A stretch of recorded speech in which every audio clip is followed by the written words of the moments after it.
Hi sisters, hi nieces. It's your girl, Zabrica Rachel, Divinely Nourished, and I am back for another video. This video is about 5 alternative feeding methods when your baby won't latch. So tell me, what do you do when it's the first day of life and your baby is latching onto the breast but not suckling to remove the milk? They're just kind of sitting there doing nothing. What do you do when your 2-week-old baby won't stop cluster feeding and baby, you are breastfeeding this baby all the time and you are exhausted and you need a break, but you don't want to do anything that's going to interfere with breastfeeding?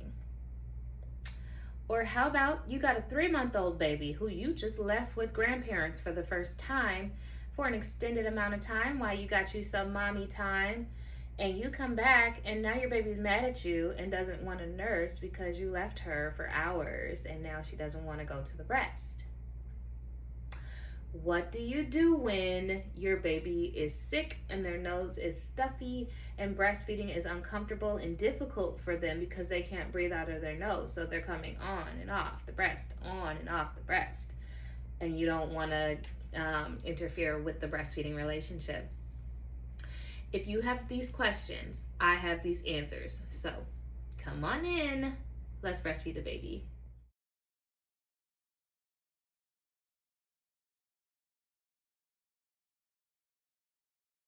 Okay, so believe it or not, this is my second time filming this video. I did do this video yesterday and it wasn't right. I had to obviously redo it. Plus I was really tired. I'm doing it over because it just seems like that's what I needed to do. All right, so let's just get right into it because I don't want to waste your time. So I'm gonna talk about how to properly bottle feed your baby in order to protect the breastfeeding relationship, okay? So the reason why I'm gonna talk about bottle feeding first is because people hear all the time, like if you give your baby a bottle too soon, your baby will get nipple confusion and they won't breastfeed well. Sometimes this is true. The technique to breastfeed and the technique to take a bottle is very different. So a lot of times if a baby's getting a bottle and you're holding your baby like this and you're bottle feeding them, the milk is dripping into their mouth really easily and they don't have to work for their milk at all. So what happens is your baby gets really comfortable with the flow of how a bottle goes, and they don't want to go to breast and do the work. They would rather it come easily like it does in a bottle. There is a way to bottle feed. Isabella, stop that. Sorry. There is a way to bottle feed your baby and protect the breastfeeding relationship, and this method is actually called paced bottle feeding. So instead of laying your baby down like this in, bottle feeding them in this way, you're gonna want to sit your baby upright. So have them sit kind of on your lap so that they're a little more upright, kind of like they're sitting down. Then you want to make sure the bottle is parallel to the ground like this. The nipple should be halfway full of milk, not completely full of milk. And then you give your baby the bottle, and this will allow them to draw the milk out on their own if they want the milk. So they will suck, and that's how they will eat. And then you'll tilt the bottle back like this. They'll catch a little bit of air, that's okay. And then go right back parallel to the ground like this and allow them to finish the feeding like that.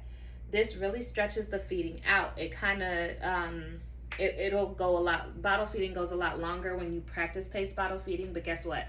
Breastfeeding goes a lot longer too. So we're teaching them to be patient with their food. We're teaching them no matter how you eat, you have to pull this milk out. It's not gonna be just coming freely and easily no matter what. So practice paced bottle feeding. It'll really stretch out the feeding, and it'll also give your baby's tummy time to communicate with their brain that they might be full. So when they get that food really quickly, their tummy doesn't have enough time to communicate with their brain that they've had enough, so they just keep going. A lot of babies got that suckle reflex, so they'll be suckling if you put something in their mouth regardless. It's a reflex. So when you really slow that feeding down with paced bottle feeding, it allows their body to communicate more effectively with their brain to let them know when they're full. Slows the feeding down tremendously, mimics breastfeeding, and so that will protect the breastfeeding relationship. If your baby understands no matter how they eat, they have to pull this milk out, then they will know whether they're bottle feeding or breastfeeding that they have to pull this milk out, and it's not just going to drip into their mouth really easily. Okay, the next one that I want to talk about is dropper feeding. So you're in the early days, your baby's struggling to latch on, and you don't want to give them a bottle yet. You're not ready to introduce a bottle yet. You can hand express those thick drops of colostrum that you have in the early days, and use a dropper to feed your baby. So I'm not sure if you guys can see that. And then it's basically like a little, it's a dropper. You just squeeze the tip, pull the milk up, and you have a dropper full of milk for your baby. And so what you can do is you can hold your baby as you normally do, and then just like dropper the milk in their mouth, just like that. So you just squeeze tiny little drops at a time into their mouth, and you can feed your baby like that. This works really good in the early days when you just have that thick colostrum and you need to make sure your baby's getting something. For the first couple of days, dropper feeding can be really effective because your baby's not taking in large volumes. On day 1, your baby's only getting 5 milliliters, this is a medicine cup. This is 5 milliliters. You can easily dropper feed your baby 5 milliliters without, too much. Now, when you get to like 2-3 ounces, dropper feeding is not the best method for that. Okay, so the next thing, since I showed you the cup, the next thing is cup feeding your baby. You can cup feed your baby. They're not too young to eat from a cup. If they're unable to suckle at the breast, you can measure out the amount of breast milk that is good. Use what you have at home. I just got a medicine cup from my kids' Tylenol bottle, and that's what I'm using. And it allows you to see how much those 5 milliliters are. If you don't have a medicine cup, use a bottle, measure out the amount that you need to feed your baby. And then again, you're gonna sit your baby up, hold her in a sitting up position, and then allow her to drink like this. She's gonna lap it like a cat. She'll just kind of lick at it, and once she tastes it, she'll keep licking it because she's hungry and she wants to eat. So you can feed your baby like this with a cup in the early days, but also in the later days. So if your baby is taking 3 ounces but nurse striking, you can offer them a cup of milk, and you can feed your baby with a cup of milk just like this. Just a little at a time. It slows the feeding down, but it's okay. They can still eat like that. So that is cup feeding. What the hell? Was that you, Bella?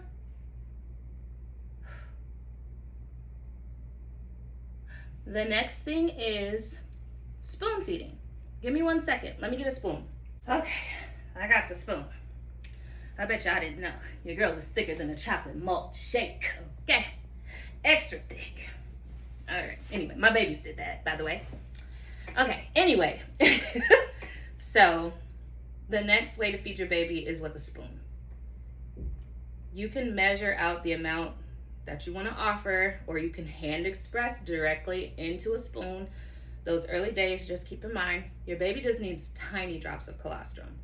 And when it's your colostrum, you don't even need 5 mils on day 1. Just those drops are enough for your baby because their tummy is so small. So you can hand express this into a spoon and just offer your baby what you got. The tiniest drops are enough, believe me.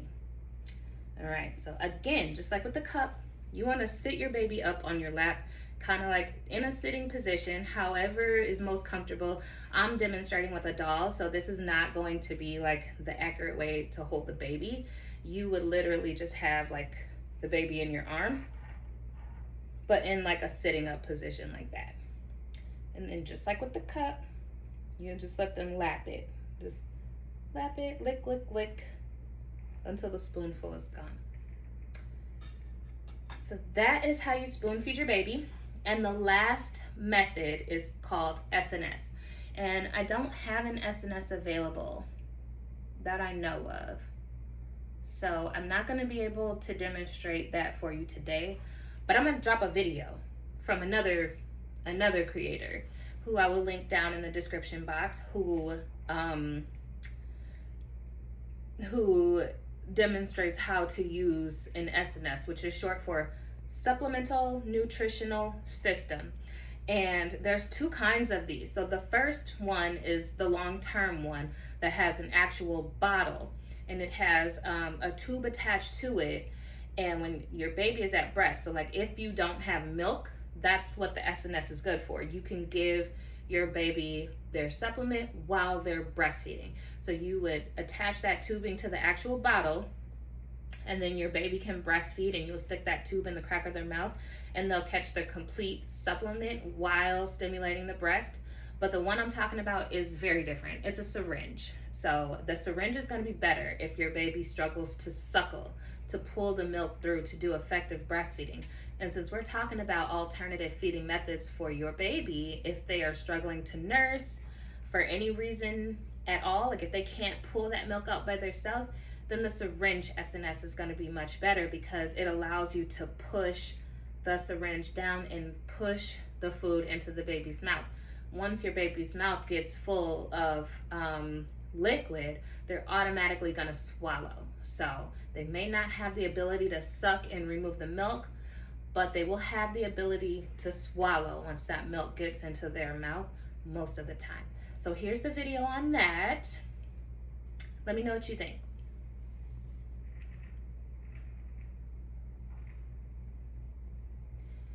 Okay, that's all I got for you guys today. Thank you so much for joining me. Happy World Breastfeeding Month. If you have any questions, please drop them down below. I'm answering all the questions and responding to any comment. If you have any ideas for my follow-up video, please let me know in the comments. I am looking forward to assisting you on your breastfeeding journey. I think that's it, y'all. All right, bye.